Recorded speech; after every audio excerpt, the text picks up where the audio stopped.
This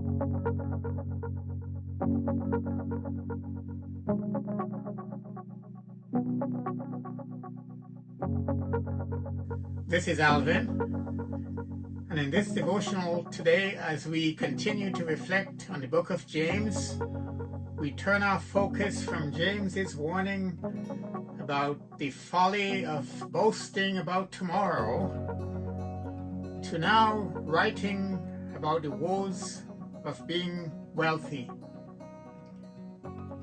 If I were to ask the question, would you like to be rich? Very few would say, nah, I am not interested in that. Being wealthy is something that most of us would gladly welcome. But as James points out, wealth can be a dangerous trap that leads people to eternal destruction. The Bible does not condemn wealth.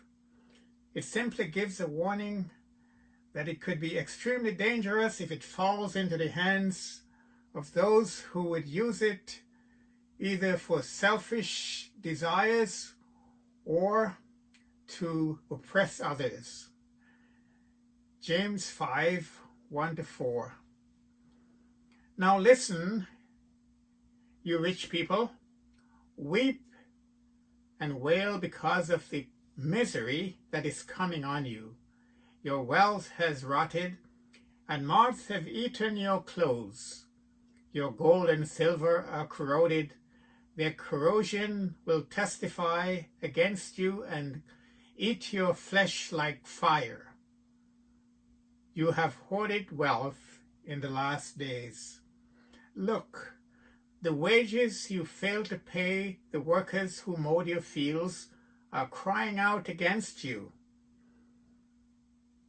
The cries of the harvesters have reached the ears of the Lord Almighty. James's words are scathing. To whom is he addressing this? He's writing to the 12 tribes who had been dispersed across the Roman Empire. But in the midst of them were Christians who were undergoing a lot of oppression from their rich landowners.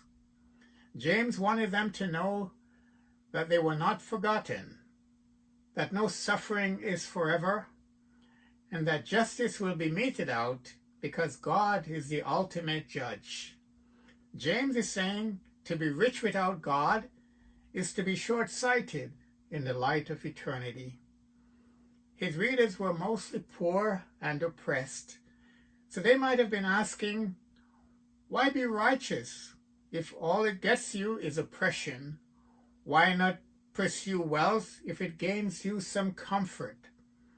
You might be asking the very question because of the oppression or injustices you might be facing at the hands of the rich. James's answer is because judgment is ahead and everyone will have to give an account. He encourages his readers to be patient in suffering just as the farmer waits for the rain. Be patient, therefore, he writes, brothers and sisters, until the Lord's coming. See how the farmer waits for the land to yield its valuable crop, patiently waiting for the autumn and spring rain. You too be patient and stand firm, because the Lord's coming is near. The coming of the Lord will mean vindication for them, but judgment for their oppressors. Jesus said, "Blessed are the poor in spirit, for theirs is the kingdom of heaven. Blessed are those who mourn, for they will be comforted." So let us not be envious of those who acquire their wealth on the backs of the poor, or use their wealth to oppress the poor, because if we do not faint, we will reap a bountiful harvest from the Lord. May the Lord bless you. Amen.